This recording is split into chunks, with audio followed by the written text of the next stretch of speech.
Ассаляму алейкум, урметли сeyirciler. Акшам шерефлерiniz хайырлы olsun. Millet телеканалының эфирінде Ачыклав программасы ве студияда мен Левиза Сейтбелялова. Невбеттеки ярым саат дивамында невбеттеки ачык субъектны дихатыңызга тақдим етмеге біз енді азырмыз. Ве бүгін программамыздың мевзусы Кырым Жумхуриеті мескен коммуналь ходжалык саасының ең актуаль меселелері ве шу жумледен студиямызда мусафыр Кырым Жумхуриеті мескен коммуналь ходжалык назерінің муавины Якуб Зейтулаев. Якуб Бей, салям алейкум, добрый вечер. Алейкум салям. Прежде всего, о чем хотелось бы поговорить, это совсем недавно появилась информация о том, что крымские объекты благоустройства вошли во Всероссийский реестр лучших практик Министерства строительства и ЖКХ Российской Федерации. Такое вот название этого реестра. Что это за объекты, Якуб Бей, и, собственно, какие работы были проведены по благоустройству данных территорий? Действительно, объекты двух муниципальных образований, это город Керчь и город Евпатория, которые мы благоустраивали в 2017 году по программе «Комфортная городская среда», попали в реестр лучших практик. То есть это реестр, который Минстрой России ведет по всем объектам, которые были благоустроены в 2017 году со всей территории Российской Федерации. И одним из положительных результатов нашей работы, на мой взгляд, это, конечно же, наше присутствие в этом реестре. Что он из себя представляет? В прошлом году благоустраивались общественные территории и благоустраивались дворовые территории. Все мы знаем, это широко освещалось в СМИ. И попали Керченский молодежный парк, попал в данный реестр, и Евпаторийский сквер воинам-интернационалистам тоже попал в этот перечень. То есть был ряд критериев, по которым отбирались эти дворовые территории. Один из них, это основной критерий, это же, конечно, качественно разработанный и реализованный дизайн-проект, то есть должна быть своя какая-то идея в каждом дизайне. Это также привлечение средств муниципального образования и внебюджетных средств. Вот эти два объекта, выполнив все эти критерии, были оценены комиссией Минстроя как проекты, которые могут быть в реестре и наряду с лучшими практиками на всей территории Российской Федерации. Для нас, конечно же, это большая честь и заслуга, что наши объекты попали в этот реестр. Всего в прошлом году было благоустроено 88 объектов по всей территории Республики Крым, 16 муниципальных образований у нас принимали участие. В этом году эта программа продолжается, в принципе, мы ведем свою работу и дальше. А кто отбирает, собственно, те территории, которые могут попасть во Всероссийский реестр, и муниципалитеты каким образом имеют возможность поучаствовать в этой программе? В прошлом году было принято постановление правительства Российской Федерации, основополагающее, где был прописан порядок участия в данной программе. Есть определенные условия, выполнив которые муниципалитеты становятся участниками данной программы. Здесь основным, конечно, критерием это наличие непосредственно дизайн-проектов, а также желание у муниципалитета развивать свои дворы, развивать свои парки, благоустраивать их. Нужно было принять ряд нормативных документов, нужно было принять программу по благоустройству, рассчитанную на 5 лет, и представить качественный дизайн-проект Министерства жилищно-коммунального хозяйства. Также должны быть созданы специализированные комиссии в муниципалитетах, которые и принимали участие в отборе этих дворовых и общественных пространств. То есть в прошлом году вот из 25 муниципальных образований, которые есть в Республике Крым, 16 прошли, подготовились, соответствовали на тот момент критериям и были субсидированы из федерального бюджета и благоустраивали свои общественные пространства и дворовые территории. Ну, получается, в 2017 году 2 объекта вошли во Всероссийский реестр. Есть ли вероятность, что в этом году у нас будет больше достижений? Как вы считаете? Я думаю, что вероятность достаточно велика, потому что прошлый год, как говорят, он был впервые, данный проект реализовывался по территории всей страны. И обычно говорят, первый блин комом, но я думаю, что у нас этот блин вышел достаточно удачный. Но, конечно же, были определенные моменты, где мы тоже набивали шишки, мы учились. Спасибо большое Министерству строительства и ЖКХ Российской Федерации, которые нам подсказывали, постоянно оказывали методическую помощь. Также сюда с инспекцией приезжал сотрудник Минстроя России, который в конце прошлого года, в декабре, объезжал территории, которые мы благоустраивали. И, конечно же, я думаю, это тоже во многом отразилось на том, что мы попали в реестр лучших практик. В этом году уже дизайн-проекты, которые предоставляют муниципалитеты, они уже на порядок выше, уже на порядок качественнее. Тем более в этом году уже по нашей инициативе мы, учитывая опять-таки, что во многих городах, к сожалению, отсутствуют главные архитекторы, это факт, и мы привлекаем студентов Академии строительства и архитектуры, чтобы они оказывали помощь муниципальному образованию в разработке дизайн-проектов. Уже на сегодняшний день в ряде муниципалитетов, которые разрабатывают эти проекты и хотят принять участие в данной программе, они уже обратились, и уже группа студентов, которая была отобрана в конце прошлого года. Это лучшие студенты, которые отбирались на кафедре градостроительства и архитектуры, около 10 человек. И я думаю, вот этот симбиоз, то есть работа муниципальных образований, работа студенческого актива, наше участие, плюс мнение граждан, я думаю, они дадут нам качественные проекты. И в конце 2018 года список лучших практик от Крыма пополнится. Ну, итоги уже будем подводить, я думаю, в конце года, либо уже даже на следующий год, да. Якубе, вот в Крыму утверждена государственная программа формирования современной городской среды на 2018-2022 год. Что это за программа, кто является ее участниками, кто, собственно, кто занимается финансированием, и как могут крымчане ознакомиться вот с положениями данной программы? Данная программа также была принята в прошлом году, в 2017. Это основное требование, которое выдвигалось к субъекту перед тем, как получить федеральную субсидию. Для того, чтобы субъект принимал участие, он должен принять свою субъектовую программу, куда входят предложения от муниципальных образований.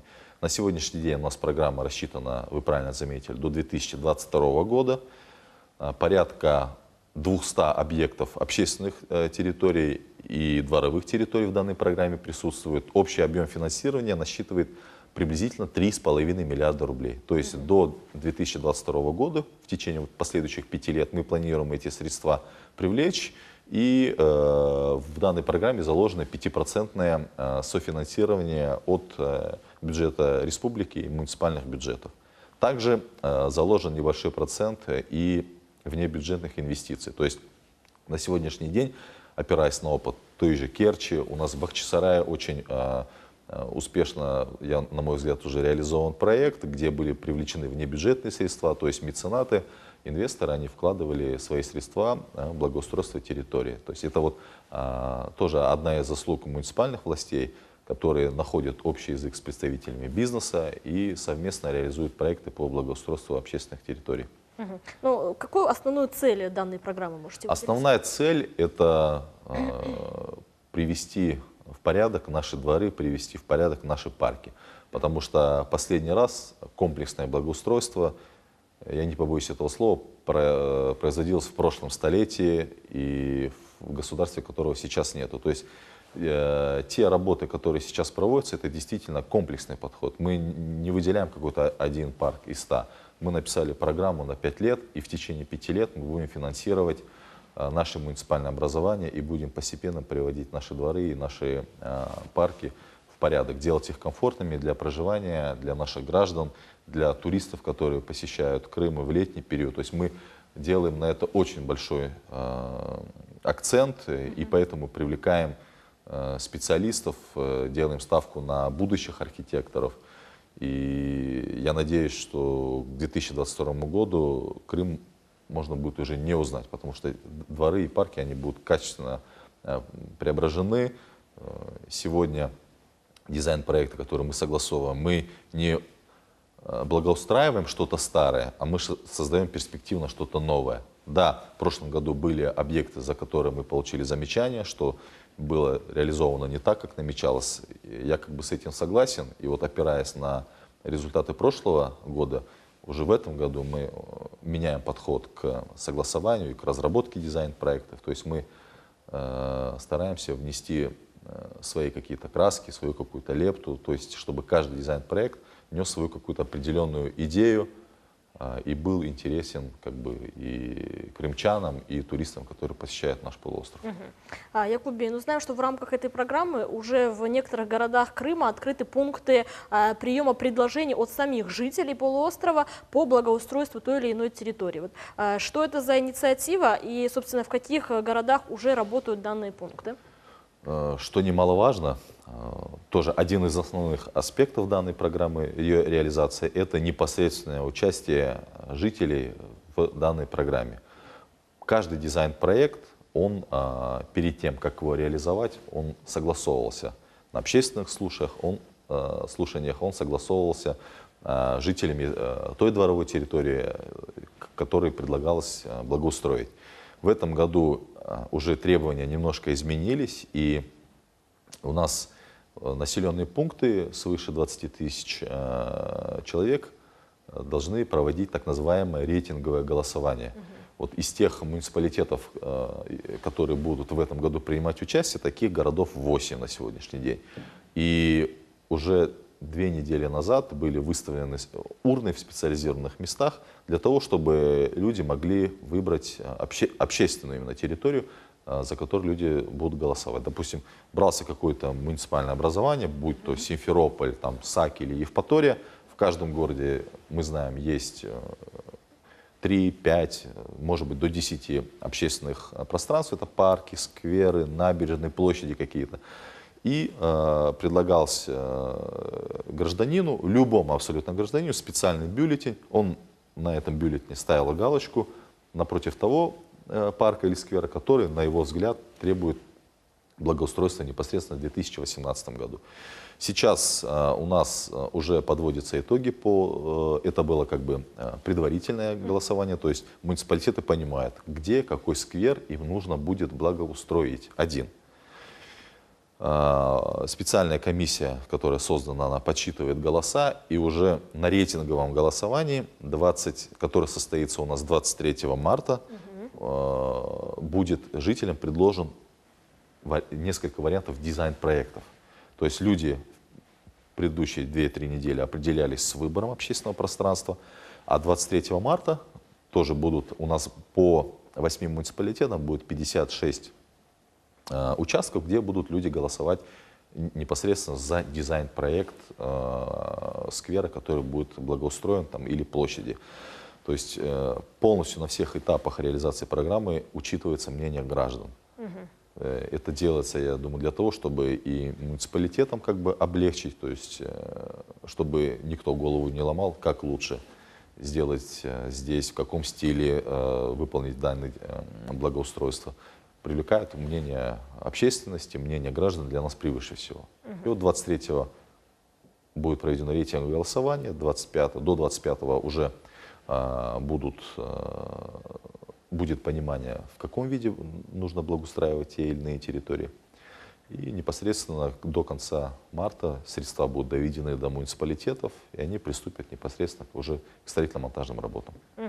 Ну, насколько сами жители активно отнеслись вот к данному предложению? Ну, вот проводится ли какой-то анализ по городам вот тем же? Анализ проводится, постоянно, еженедельно предоставляются отчеты со всех муниципальных образований. То есть эти урны периодически опустошаются, проводится просчет. Уже количество проголосовавших идет на десятки тысяч. То есть десятки тысяч граждан уже приняли участие в предварительном голосовании, в предварительном отборе общественной территории. И 23 числа марта уже мы будем понимать конкретные итоги, конкретный дизайн-проект, который будет реализован. По реализации данного проекта жители могут ознакомиться на официальных сайтах городов и районов, которые принимают участие. Муниципалитеты обязаны, мы это мониторим, проверяем. Уже созданы официальные вкладки на сайтах о ходе реализации данной программы. Предыдущие 2 недели была активная работа в средствах массовой информации, то есть наши граждане видели видеоролики, которые выпускаются, и в пример приводились те города, где были реализованы наиболее качественно эти проекты. На наш взгляд, это однозначно город Керчь, город Евпатория, это город Красноперекопск, это город Бахчисарай. Это те муниципалитеты, которые качественно выполнили работы по благоустройству общественных пространств и дворовых территорий. Резонно на приемах граждан, конечно же, очень много поступает заявок от жителей, которые непосредственно хотят принять участие в данной программе и благоустроить свой двор. Вот. Но начну с того, что уже прошли те времена, когда нужно сидеть и ждать, чтобы к вам во двор или к вам в дом придут, постучаться в вашу квартиру и скажут: мы приехали благоустраивать ваш двор, здравствуйте, вот мы вот такие ребята. Вся инициатива исходит в первую очередь от самих граждан. Для того, чтобы двор был благоустроен, в этом дворе должен быть создан совет дома. Совет дома должен подать заявку от имени председателя с подписями всех жителей дома в администрацию муниципального образования. Изложите в ней свои требования, что бы они хотели благоустроить в своем дворе. Кто-то хочет больше парковочных мест, кто-то хочет больше зеленых насаждений, кто-то хочет не детскую площадку, допустим, а спортивную площадку. То есть все вот эти вопросы они должны изложить в этом обращении. И уже исходя из активности граждан, муниципальное образование, конкретная межведомственная комиссия, которая для этого создана в каждом муниципальном образовании, она уже будет принимать решение, брать этот двор во внимание или не брать. В первую очередь предпочтение отдается активным гражданам, которые готовы при реализации проекта внести трудовое участие, внести какое-то финансовое участие. То есть есть определенные финансы, которые мы можем потратить на определенный перечень работ. Но жители хотят больше, они могут внести свое софинансирование, собраться с жителями и как бы купить ту вещь, которую они хотят у себя видеть в доме. Допустим, это может быть какая-то малая архитектурная форма, может быть это какой-то фонтан, может быть это еще что-то.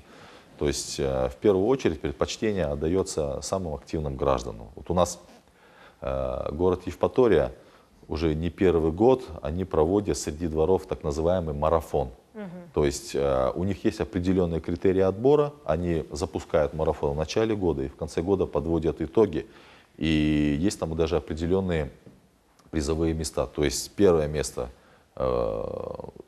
жители получают комплексное благоустройство своего двора, второе место, допустим, детскую площадку, третье место, там еще что-то. То есть чем больше усилий прикладывают жители того или иного двора, тем больше шансов, что они попадут в программу. То есть финансирование, оно ограничено. В прошлом году было 403 миллиона рублей. В этом году с учетом софинансирования из местных бюджетов это уже 441 миллион рублей. Но тем не менее дворы,